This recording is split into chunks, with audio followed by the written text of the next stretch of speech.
bankers are now being brought in who can help them, you know, kind of just prop things up and pretend things are okay for, you know, until they can find the next thing to make it look like it's okay. Yeah, meanwhile, Russia seems to be taking the strategy of just buying lots of gold. The same thing with China. Yeah. And they've said in Russia that they don't really believe anything is coming out of these G countries in terms of defending their paper currencies by just issuing more paper. So they could potentially be a big winner in all this. What are your thoughts on Russia? Well, I think Russia's really interesting. You know, they're talking about changing, you know, abandoning the petrodollar, as it were. Russia's imported more gold than China, which I think was a surprise when everyone saw the numbers come out earlier on this week. And I think we've talked about, you know, these creditor countries forming a parallel currency, and if there's gold backing that and they've got gold as a large percentage of their reserves, then that certainly loses a lot of confidence in these badly managed paper currencies in the Western world. And I think, you know, I've talked about this before, you know, in a paper I wrote at university, saying that this move to gold is going to be gradual. It's not going to be a sudden announcement from a government saying we're now moving to a gold standard. But I see this happening where these creditor nations who are importing gold are able to prop up their currencies with this large amount of gold. Okay, so Jan Scoyles, amongst the currency war, the Official Monetary Financial Institutions Forum, the OMFIF, they've released a report on the internationalization of the RMB. They say gold will play a vital role. So tell us about this report. They say it will play a vital role, but you know, this isn't exactly a suggestion that gold will be remonetized or it will return to the gold standard. They talk about China, the RMB. They want it to become an international reserve currency, an internationally traded currency, and they go through the process by which this will happen. You know, they'll have to, obviously it'll have to happen over quite a few years. You know, there's capital controls going on, and you know, amongst everything else.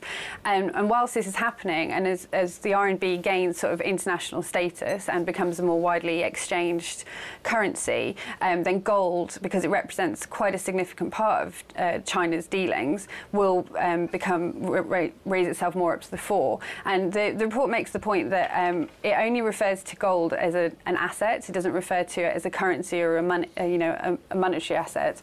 And it talks about its pros and its cons in terms of, you know, it's a good hedge against inflation, against currency wars and everything, but it doesn't see a role for it on the next standard, as it were, the next currency standard that we'll be moving on to. It just sees a bigger role for China. So it is significant, but when you read reports of this report, statements on it saying it talks about the remonetization of gold, it's not talking, you know, like Zelic was back in 2009, 2010 about it becoming part of the basket of currencies or anything like that. It's just saying that we can't ignore gold as China come to the fore with their currency.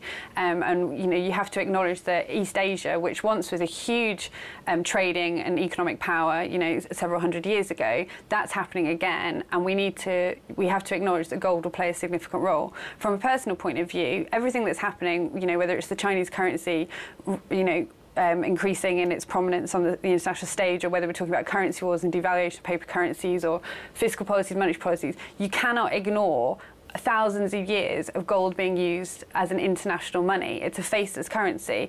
And so I found this report almost quite disappointing in that whilst it does spend quite a bit of time on gold, particularly its on conclusion, it doesn't acknowledge that the gold will have a prominent role in the international monetary system on a permanent basis. It only looks at it as in a transition basis.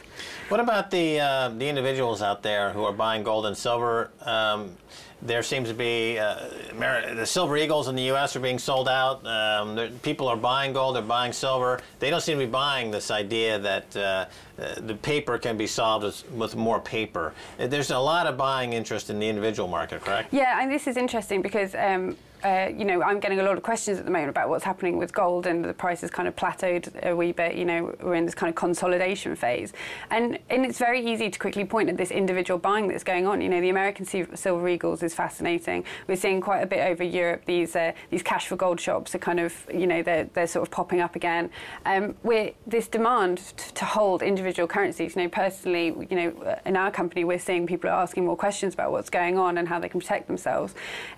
That cannot be ignored, but how significant that shift has to be in these Western countries for governments to pay attention, I really don't know. Because like you say, these Cameron and Osborne and your Mark Carneys and your Ben Bernankes, they don't want to pay attention to this, you know, and the $1 trillion platinum coin that came up, people weren't really looking at that going, okay, well, that means that they're onto precious metals. That wasn't what, what it was particularly all about either. So it just shows that they're completely missing and misunderstanding the role that precious metals could do and how people are putting their faith into them. Right. This the $1 trillion platinum coin idea was to create a bogus platinum coin with 1 gram of platinum in it, but say that it's worth $1 trillion and to swap that for $1 trillion in fiat money to keep from going over the debt ceiling. Mm-hmm. The fact, as you point out, that yes, platinum and gold and silver are mentioned in the founding documents of the United States and referred to and used as money, and maybe that might be a solution in getting away from paper. That was never in the conversation, right? No, exactly. They kind of, you saw them talk about it and you're like, yeah, you're nearly there, and then you saw the details of it and you thought, no,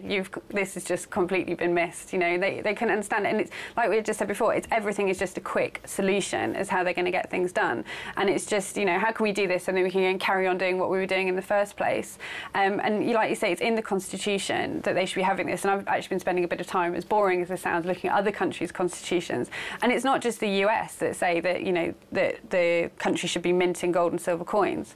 And last week I wrote something on a thing called the trial of the Picts, where it's this time-old trial that happens in the UK, whereas if the mint is found to be debasing the currency, then the head of the mint, which I believe in this country is the Chancellor of the Exchequer, could be hung, drawn and quartered. And perhaps this is maybe something that when they're coming up with ridiculous ideas like 1 trillion platinum coins, we could maybe haul back up the constitutions and laws in the UK. We don't have a constitution here. Then that's something that they would maybe suggest more sensible policies. That's a hanging offence. It's a hanging mention offence. That. You'd be drawn and quartered for even uttering Chancellor of the Exchequer.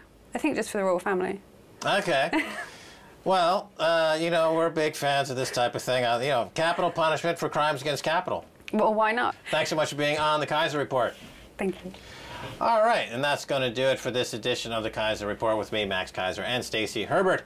I want to thank my guest, Jan Scoyles of the Real Asset Company. If you'd like to contact us, you can email us at keiserreport@rttv.ru or tweet us at Keiser Report. Until next time, Max Keiser saying bye, y'all.